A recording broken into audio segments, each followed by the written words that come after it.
News 24 पर bakers gang के हुड़दंग दिखाने के बाद दिल्ली पुलिस ने बैकर्स गैंग पर लगाम कसना शुरू कर दिया है। आधी रात दिल्ली पुलिस ने हाई सिक्योरिटी जोन पर जबरदस्त पहरा लगा दिया और दिल्ली की सड़कों पर कोहराम मचाने वाले बैकर्स गैंग के मेंबर के चालान काटे गए और गाड़ियां जब्त की गई।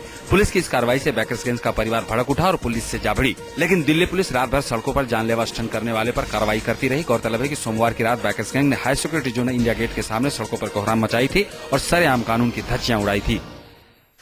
आखिरकार दुनिया को शाही मेहमान की एक झलक देखने का इंतजार खत्म हुआ। आप भी देख लीजिए शाही मेहमान की एक झलक। केट ने बेटे को जन्म दिया तो बेटे सहित दुनिया भर में शाही परिवार के चाहने वालों के चेहरे पर खुशियां दौड़ गई। शाही सेना ने अपने नए मेहमान की सलामी 62 तोपों से दी। गौरतलब है कि लंदन में सोमवार की शाम 4:24 पर डचेस ऑफ कैम्ब्रिज ने बेटे को जन्म दिया है। शाही मेहमान का जन्म पश्चिमी लंदन के सेंट मैरी अस्पताल में हुआ। केट और उसकी संतान दोनों बिल्कुल सेहतमंद है। नवजात बच्चे का वजन 3 किलो 628 ग्राम है। शाही मेहमान के आने से लंदन से लेकर कनाडा, जर्मनी, अमेरिका में भी जश्न का माहौल है। वहीं लंदन में तो जश्न का दौर जारी है। मुंबई के सेशन कोर्ट में अब से चंद घंटों बाद दबंग सलमान पर 11 साल पुराने हिट एंड रन केस के आरोप तय किए जाने हैं। आज कोर्ट इस बात का फैसला करेगी कि सलमान के खिलाफ किन धाराओं के तहत मुकदमा चलाया जाए, इसलिए अदालत ने उन्हें हाजिर होने का फरमान सुनाया है। सलमान खान ने गैर इरादतन हत्या की धारा के खिलाफ मुंबई में सत्र न्यायालय में मजिस्ट्रेट कोर्ट के फैसले के खिलाफ चुनौती दी थी, लेकिन सत्र न्यायालय ने सलमान खान की याचिका खारिज कर दी थी और कोर्ट ने गैर इरादतन हत्या के तहत मामले को चलाने का आदेश दिया था। अगर गैर इरादतन हत्या के तहत सलमान खान दोषी पाए गए तो सलमान खान को 10 साल की सजा भी हो सकती है। ऐसे में बॉलीवुड के दबंग की मुश्किलें बढ़ सकती है।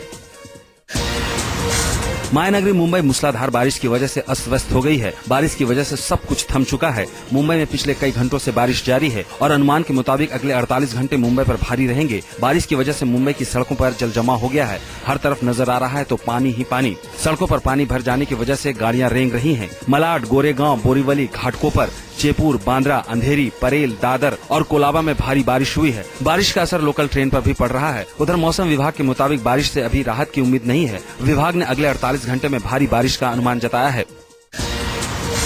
रिलायंस एडीएजी के अध्यक्ष अनिल अंबानी और उनकी पत्नी टीना अंबानी की याचिका पर आज सुप्रीम कोर्ट सुनवाई करेगा। अंबानी दंपति ने 2G स्पेक्ट्रम आवंटन घोटाले मामले में अभियोजन पक्ष के गवाह के रूप में बुलाने के निचली अदालत के फैसले के खिलाफ सुप्रीम कोर्ट पहुंची थी और कोर्ट ने अंबानी की याचिका को मंजूर करते हुए आज सुनवाई की तारीख तय की थी। सीबीआई ने आरोप लगाया था कि आरटीएल ने आयोग कंपनी स्वाइन टेलीकॉम को 2G लाइसेंस और महंगी रेडियो तरंगे हासिल करने के लिए अपनी मुखौटा कंपनी के रूप में इस्तेमाल किया था।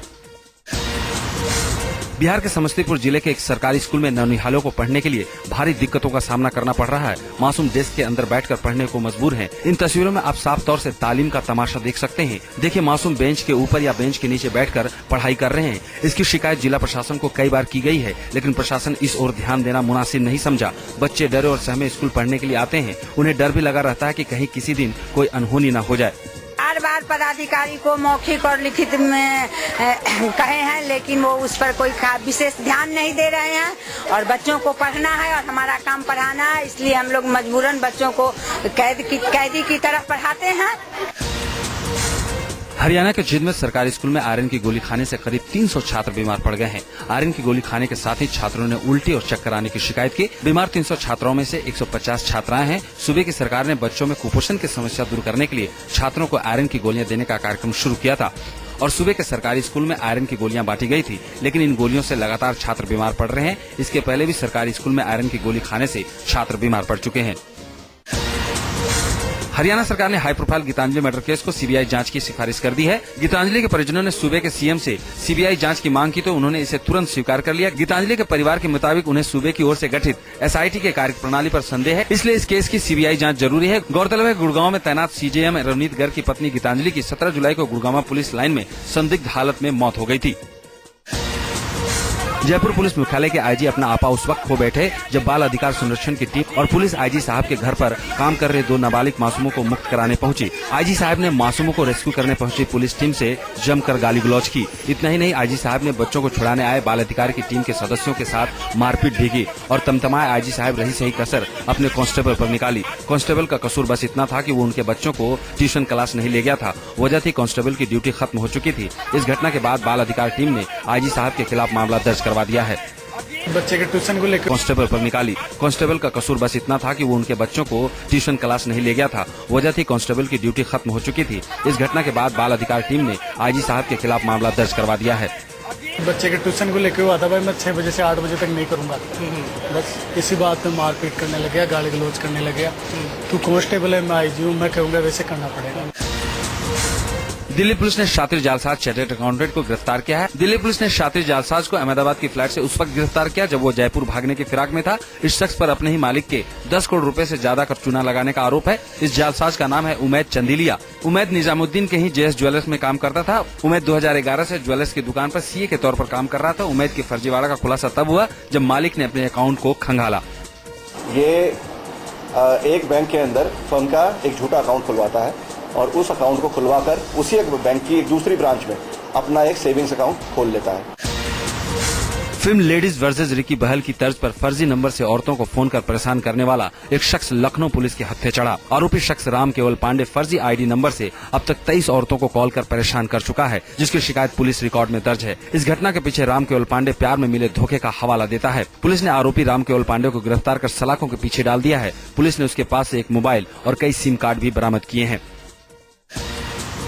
जालोर शहर के बीचों बीच भीड़ ने एक शख्स को मारपीट कर लहूलुहान कर दिया। उसके मुंह को कालिक से पोत दिया। इस शख्स पर जानवरों की चोरी का आरोप है, इसलिए इलाके के लोगों ने इसका ये हाल किया है। इतना ही नहीं, भीड़ ने इसकी बीवी के साथ भी जमकर मारपीट की। लेकिन देखिए पुलिस कैसे तमाशबीन बनी बैठी है। भीड़ के सामने पुलिस बेबस नजर आ रही है। लोगों पर कार्रवाई के बजाय कैमरे से फोटो खींचने में लगी है। वो तो गनीमत थी कि जब ये सब हो रहा था उस वक्त इलाके के एसएसपी साहब भीड़ देखकर रुक गए और लोगों को समझा बुझाकर शख्स को थाने ले गए। और अब पुलिस ने आरोपी के साथ मारपीट करने के आरोप में 15 लोगों के खिलाफ मुकदमा भी दर्ज किया है।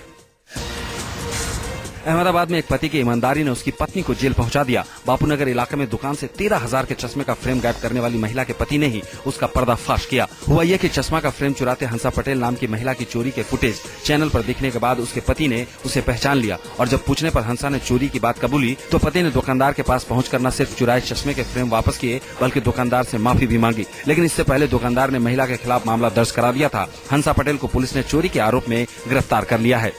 महिला अक्सर परिवार में थी और आजकल कंस्ट्रक्शन लाइन के बिजनेस से जुड़े हुए थे और सामने से अपनी कोई शिकायत किया और ये सिक्योरिटी हो गई है हमारे और सामने से होते कर्नाटक के शहर बेलूर के बाहरी इलाके में छात्रों से भरी एक बस झील में गिरने से 7 लोगों की मौत हो गई है और कई छात्र गंभीर रूप से घायल हो गए हैं। बस के झील में डूब जाने से 7 लोगों का शव झील से निकाल लिया गया है। बस में 60 से ज्यादा कॉलेज के छात्र छात्राएं सवार थे। दरअसल बस चालक ने बस को नियंत्रण नहीं कर सका और बस विष्णु सागर झील में जा गिरी। दुर्घटना की सूचना मिलते ही मौके पर पुलिस पहुंची, लेकिन राहत और बचाव कर्मी वक्त पर नहीं पहुंच सके तो स्थानीय लोगों ने झील में डूबे लोगों को बाहर निकालने का काम शुरू कर दिया। वहीं पुलिस ने घायल छात्रों को अस्पताल में भर्ती करवा दिया है। टूरिज्म में और बेहतर माहौल के लिए सरकार क्लीन इंडिया कैंपेन शुरू करने जा रही है, जिसका उद्घाटन पर्यटन विकास मंत्री चिरंजीवी करेंगे। सैलानियों को बेहतर सुविधा और एक अच्छा माहौल देने के लिए सरकार इस कैंपेन की शुरुआत करने जा रही है। सरकार इस कैंपेन की शुरुआत तेल और गैस कंपनी ONGC के साथ मिलकर कर रही है। पर्यटन में सरकार की ओर से उठाए गए इस कदम से विदेशी सैलानियों का ध्यान आकर्षित होगा, जिससे ज्यादा से ज्यादा लोग अपना रुख इंडिया की ओर करेंगे।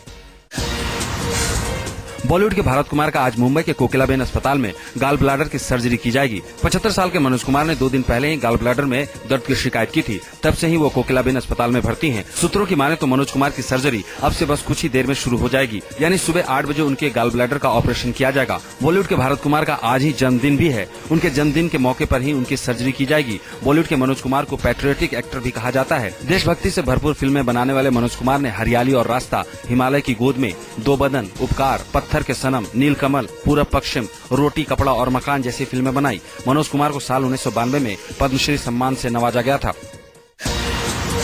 टीम इंडिया के पेस बैटरी अशोक डिंडा ने अपनी निजी जिंदगी की नई पारी की शुरुआत कर ली है। कोलकाता में अशोक डिंडा ने अपनी मंगेतर श्रेयश्री रुद्र को जीवन साथी बना लिया। हुगली के चिनसुरा में बंगाली रीति रिवाज से अशोक डिंडा की शादी हुई। उनकी शादी में कई नामचीन हस्तियां पहुंची। साथ ही डिंडा के खास दोस्त क्रिकेटर मनोज तिवारी भी पहुंचे। अशोक डिंडा की पत्नी पेशे से सॉफ्टवेयर इंजीनियर है और वो क्रिकेट की बड़ी फैन है। डिंडा ने इसी साल IPL के दौरान ही श्रेयसी से शादी करने का फैसला कर लिया था। 24 तारीख को डिंडा शादी की रिसेप्शन पार्टी देंगे।